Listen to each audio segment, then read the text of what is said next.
بسم اللہ الرحمن الرحیم۔ السلام علیکم دوستو، دنیا بھر کی خبروں میں آج آپ سنیں گے، لیکن اس سے پہلے اگر ہو سکے تو لائک، سبسکرائب اور بیل آئیکن کا بٹن ضرور دبا لیں، شکریہ۔ بائیں بازو کو حکومت سازی سے روکیں، نیتن یاہو کی اپیل۔ امریکی صدر نے چائنا کی مزید 28 کمپنیوں پر پابندی عائد کر دی۔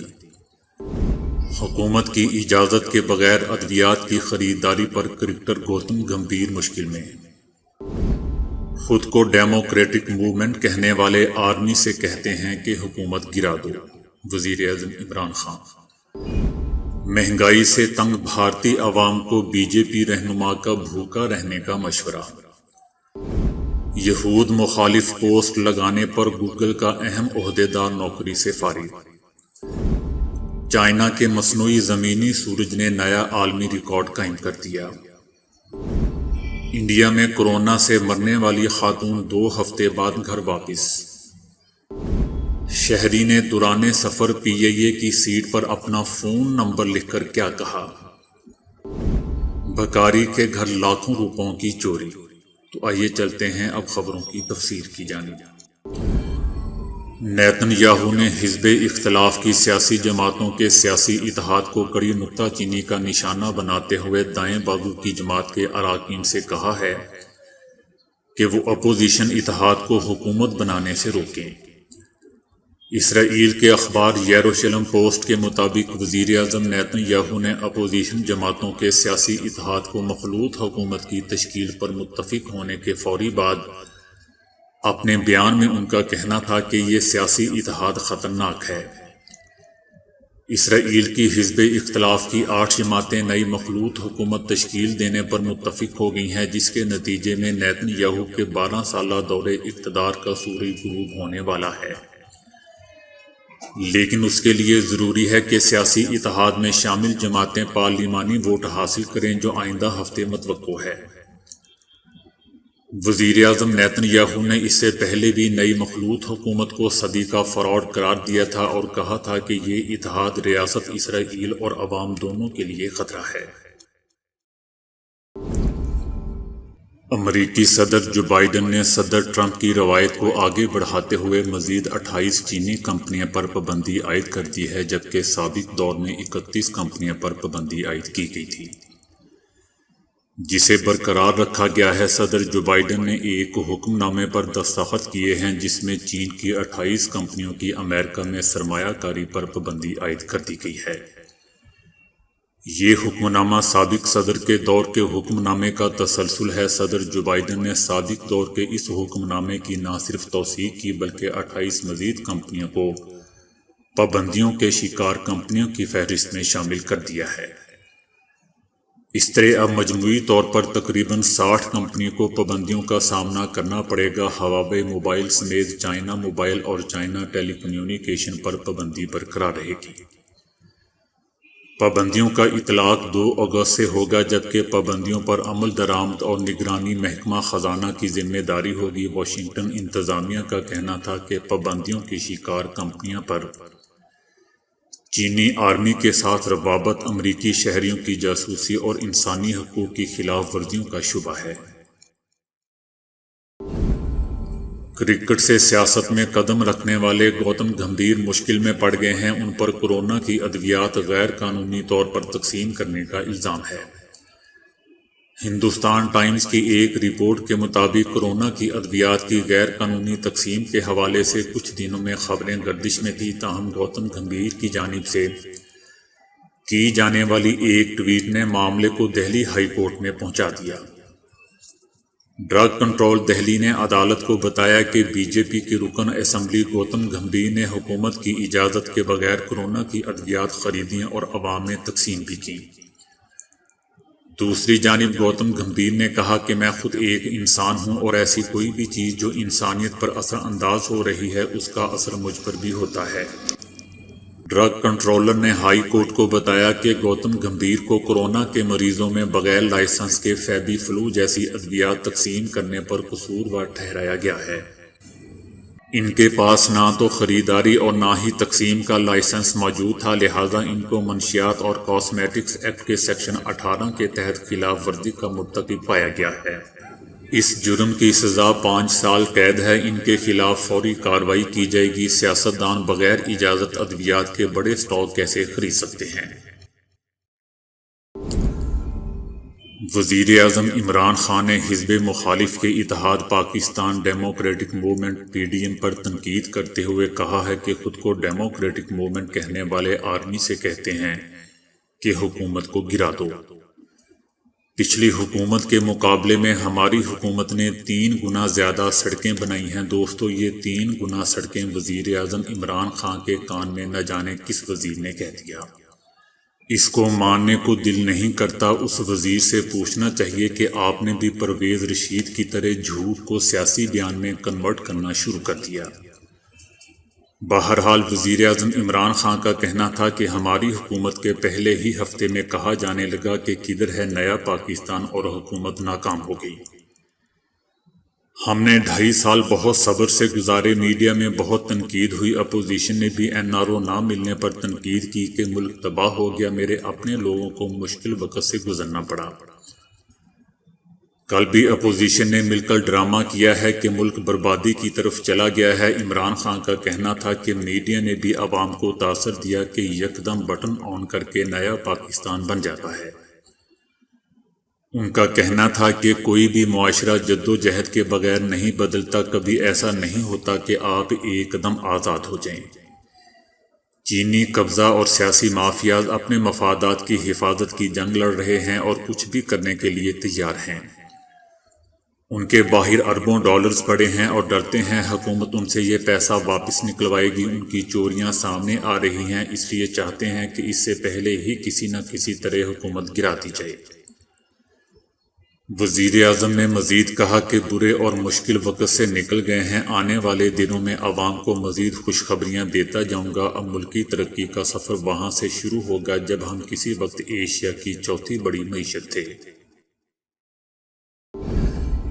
BJP رہنما نے مہنگائی سے تنگ عوام کو بھوکا رہنے کا مشورہ دے دیا۔ بھارتیہ جنتا پارٹی کے رہنما اور قانون ساز اسمبلی کے رکن بریج موہن گراول نے کہا ہے کہ مہنگائی کا شور مچانے والوں کو چاہیے کہ وہ کھانا نہ کھائیں اور پیٹرول کا استعمال چھوڑ دیں۔ موہن گراول نے مزید کہا کہ کانگریس کو ووٹ دینے والے کھانا چھوڑ دیں تو ملک میں خود بخود مہنگائی اپنی کم ترین سطح پر آ جائے گی۔ ریاست چھتیس گڑھ سے تعلق رکھنے والے بریج موہن کے اس بیان کے ویڈیو سوشل میڈیا پر وائرل ہوتے ہی لوگوں کی جانب سے شدید رد عمل سامنے آیا ہے۔ کانگریس نے MLA کے بیان کو شرمناک قرار دیتے ہوئے کہا کہ حکمران جماعت نے آج بھوکا رہنے کا مشورہ دیا ہے، کل ملک چھوڑنے کا کہہ دیں گے۔ بعد میں موہن نے یو ٹرن لیتے ہوئے کہا کہ انہوں نے بھوکا رہنے کا مشورہ عوام کو نہیں بلکہ کانگریس کی لیڈرشپ کو دیا تھا۔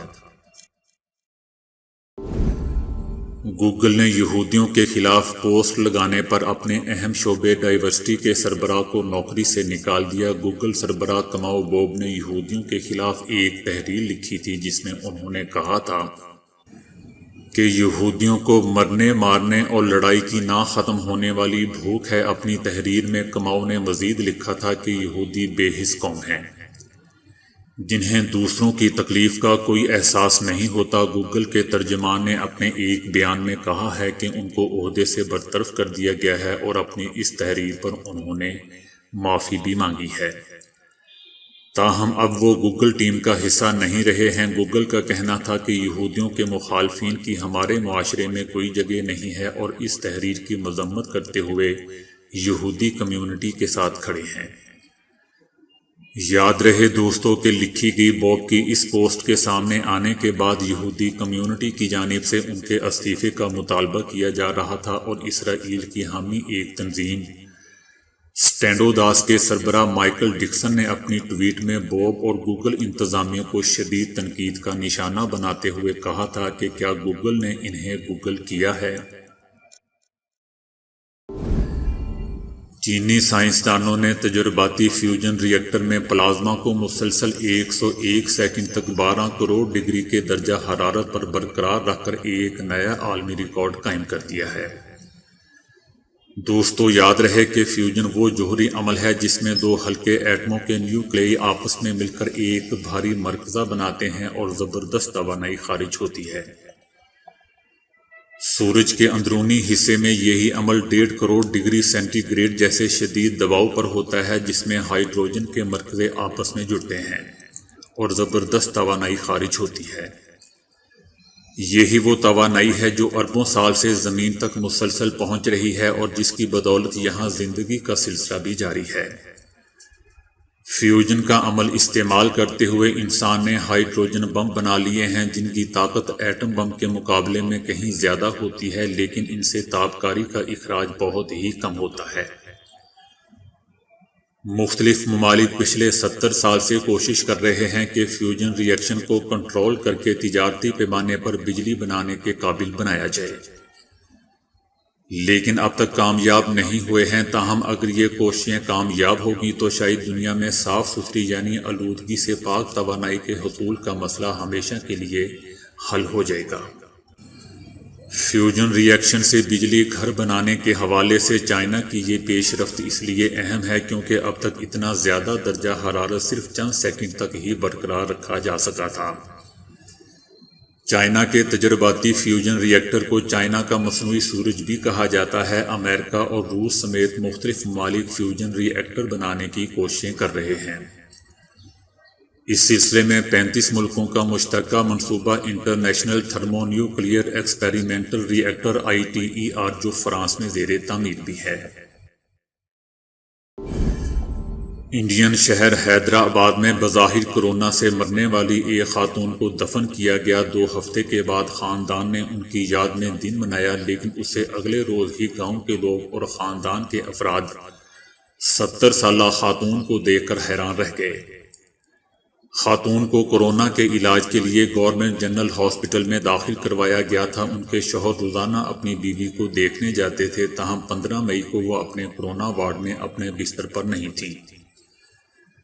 ان کے شوہر نے ادھر ادھر ڈھونڈنے کی کوشش کی لیکن وہ نہیں ملی۔ نرسوں نے انہیں بتایا کہ وہ مر چکی ہیں۔ ہاسپٹل کے مردہ خانے سے انہیں پلاسٹک میں لپٹی ہوئی ایک معمر خاتون کی باڈی دے دی گئی۔